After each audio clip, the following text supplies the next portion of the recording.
సీతారామ ప్రాజెక్టుకు మేము అనుమతులు తెచ్చినాం. నవ్వుకుంటారు ఎవడన్నా వింటే.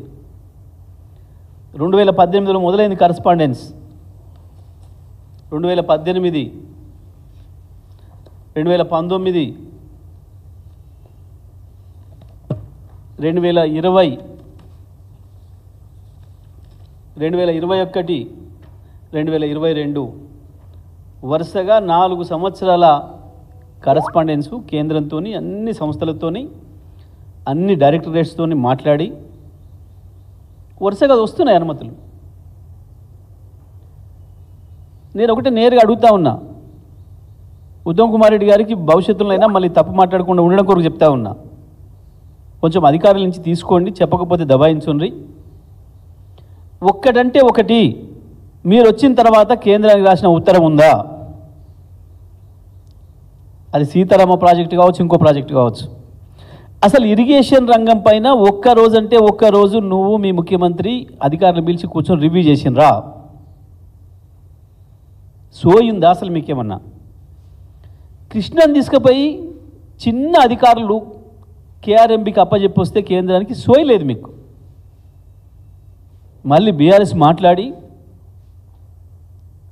హరీష్ రావు గారు స్వయంగా తెలుసుకొని అరే ప్రమాదం జరిగిపోతుందా మాట్లాడండి చూడండి దాన్ని చెప్పిన మొదలు సలహా రూపకంగానే చెప్పిండ్రు. ఎందుకంటే టీఆర్ఎస్ పుట్టిందే తెలంగాణ ప్రజల కొరకు, తెలంగాణ హక్కుల కొరకు, తెచ్చిందే టీఆర్ఎస్ తెలంగాణ వీటి కొరకు. నదిలో హక్కులు పోతున్నాయి చూసుకోవాలని చెప్పిండ్రు. నిద్రపోయి లేచి జరిగిన తప్పు సరి చేసుకుంటే పోయేది. టీఆర్ఎస్ మీద ఎదురుదాడి ప్రయత్నం చేసిర్రు. కేసీఆర్ అప్పచెప్పిపోయిండు, చిల్లర మాటలు మాట్లాడినరు. చివరికి కేసీఆర్ గదులు వచ్చి నల్లగొండలో మీటింగ్ పెట్టి గర్జిస్తే గప్పుడు దిగొచ్చి మళ్ళీ అసెంబ్లీలో తీర్మానం పెట్టిండ్రు. మేము ఇయ్యలే, మేము ఇస్తలేం. అంతకుముందు మాట్లాడిన 4 రోజులు మాట్లాడిన మాటలు ఏమైనాయి? ప్రతి అక్షరం అబద్ధమే తేలిపోయింది. నెల క్రితం నాడు మేము బయట పెడితేనేమో మీరు ఇచ్చిపోయారో మాట్లాడినరు. మరి మేము ఇచ్చిపోయిన ప్రాజెక్ట్ అయితే ఇయ్యమో అని అయితే చెప్తారు. ఇవ్వాలా శాసనసభలో ఆ తీర్మానం దేన్ని పెట్టినరు? కృష్ణా గోదావరిల మీద ఏం జరుగుతుందన్న సోయి మీకు లేదు. అధికారులకు ఇక్కడ పలాంది ఉంది సార్, దీన్ని బటన్ నొక్కొచ్చిపోమంటే పోతున్నారు. కనీసం దాని మీద అవగాహన పెంచుకోవడం లేదు.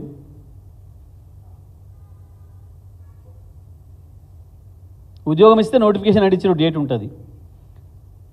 ఓ ప్రాజెక్టు కడితే డిపిఆర్ చేస్తే దానికి డేట్ ఉంటుంది. కేంద్రంతో కరస్పాండెన్స్ చేస్తే ఉత్తరాలు ఉంటాయి, డేట్లు ఉంటాయి. వాటి మీద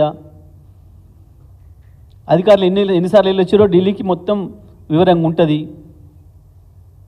ప్రతిదీ కూడా రికార్డ్ అయి ఉంటాయి. కానీ అది లేదు సోయి. ఇంకా ఏంది తెలివి తక్కువ మాటలు. అంటే తెలిసా తెలియకనా డిపిఆర్లకు సంబంధించి కూడా వాస్తవానికి 19,000 అంచనా విలువ అనేది సీతమ్మ సాగర్ ప్రాజెక్టుది. దాంట్లో సీతారామ లిఫ్ట్ కాంపోనెంట్కి కలిపే ఉంది. మొత్తం 280 మెగావాట్ల హైడ్రో పవర్ ప్లాంట్ కూడా దాంట్లోనే కలిసి ఉంది. అన్నీ కలిపి సీతమ్మ సాగర్ ప్రాజెక్టు, ఇందులో సీతారామ లిఫ్ట్ కాంపోనెంటు, సీతమ్మ సాగర్ బ్యారేజీ, 280 మెగావాట్ల హైడ్రో పవర్ ప్లాంటు అన్నీ కలిసి. కానీ కావాలని అబద్ధాలు చెప్పి ప్రజల్ని పక్కదారి పట్టిద్దామని మీ హయాంలో చేసినట్టు 10 రెట్లు 15 రెట్లు మేము ఎక్కడ పెంచలే. ప్రారంభం కాకముందే పెంచుకుంటూ పోయినరు. మీకు అలవాటు. ఇక కమిషన్లు ఇచ్చుడు, కమిషన్లు తీసుకోవడం మీ దాంట్లో ఉన్న మంత్రులకి అలవాటు. దాంట్లో మీరు సిద్ధహస్తులు.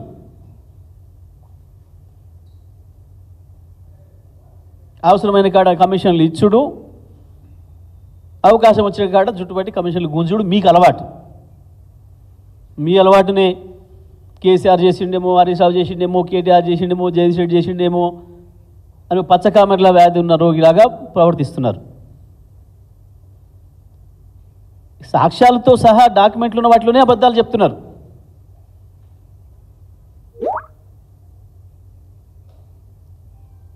సీతారామ పైన సీతాసాగర్ పైన 2018 నుంచి మొదలు పెడితే కరస్పాండెన్సు అనేక డైరెక్టరేట్ల అనుమతులు తీసుకొని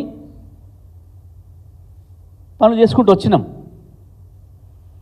మీలాగా జలయజ్ఞం అని పేరు పెట్టుకున్న మీ ధనయజ్ఞం లాగా ప్రాజెక్టులే మొదలు పెట్టకుండా, కాలువలే మొదలు పెట్టకుండా, టన్నెల్స్ పనే మొదలు పెట్టకుండా మొబిలైజేషన్ అడ్వాన్సులు తీసుకోలే. ప్రభుత్వ సొమ్మును కాంట్రాక్టర్లకు ఇచ్చి మొబిలైజేషన్ అడ్వాన్స్ పేరు మీద వాళ్ళకాంచెల్లి కమిషన్లు గుంజుకున్నది మీరు. కేసీఆర్ ఏ ఒక్కదాన్ని కూడా మొబిలైజేషన్ అడ్వాన్స్ పెట్టలే 10 రూపాయలు కూడా.